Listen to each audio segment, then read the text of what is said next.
দৌলদিয়া ফেরিঘাটে প্রতিবন্ধীরা এখন ফুলঝাড়ু তৈরি করে ব্যস্ত সময় পার করছেন। দক্ষিণাঞ্চলের ২১ জেলার প্রবেশদ্বার হিসেবে পরিচিত দৌলদিয়া লঞ্চ ও ফেরিঘাটের ভিক্ষাবৃত্তি করত যারা। পদ্মা সেতু চালু হওয়ার পর থেকে এখানে তেমন যানবাহন চলাচল না করার কারণে ঝাড়ু বিক্রি করে ওরা এখন গর্বিত। নিজেদের প্রচেষ্টায় তৈরি করেছেন অতি প্রয়োজনীয় ফুলঝাড়ু।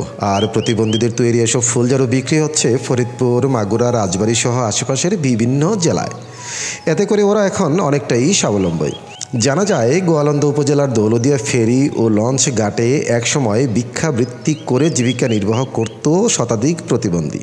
গোয়ালন্দ উপজেলার ৪৭৪ জন প্রতিবন্ধীকে নিয়ে গঠন করা হয় গোয়ালন্দ উপজেলা প্রতিবন্ধী উন্নয়ন সংস্থা। এই সকল প্রতিবন্ধীরা এখন ভিক্ষাবৃত্তি ছেড়ে গর্বিত কর্মী হওয়ার প্রচেষ্টায় বর্তমানে তাদের ভাগ্যের পরিবর্তন ঘটিয়ে নিজেরা নিজস্ব উদ্যোগে তৈরি করছেন ফুলঝাড়ু। প্রতিদিনই সকাল থেকে রাত পর্যন্ত তাদের অফিসে ঝাড়ু তৈরিতে ব্যস্ত সময় পার করছেন প্রতিবন্ধীরা। অল্প কয়েকজন প্রতিবন্ধী জনগোষ্ঠী এ ঝাড়ু তৈরি ও বিক্রির কাজে সম্পৃক্ত রয়েছে। তাঁদের লক্ষ্য আগামীতে সকল প্রতিবন্ধী সদস্যকে ভিক্ষার মতো অভিশপ্ত জীবন থেকে মুক্তি দেয়া। ভিক্ষাবৃত্তি ছেড়ে নিজের পায়ে দাঁড়ানোর লক্ষ্যে দিনরাত কাজ করে চলছেন এখন প্রতিবন্ধীরা। তাদের অবস্থান দৌলদিয়া ফেরিঘাট সড়ক এলাকায় অবস্থিত গোয়ালন্দ উপজেলা প্রতিবন্ধী উন্নয়ন সংস্থার নিজস্ব কার্যালয়ে। সেখানে গড়ে তুলেছেন ফুলঝাড়ু তৈরির কারখানা। প্রতিবন্ধীরা জানান, শারীরিকভাবে তারা অক্ষম হলেও ভিক্ষাবৃত্তি করেই জীবন চলত তাদের। কিন্তু পদ্মা সেতু উদ্বোধনের পর থেকেই ঘাটে যানবাহন ও যাত্রীর সংখ্যা একেবারে কমে যায়। আর তখনই চরম বিপাকে পড়েন তারা।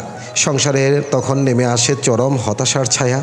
পরিবার পরিজন নিয়ে তাদের দিন পার করাই কষ্টকর হয়ে ওঠে। সে কারণে তারা বিকল্প কর্মসংস্থানের চিন্তা শুরু করেন।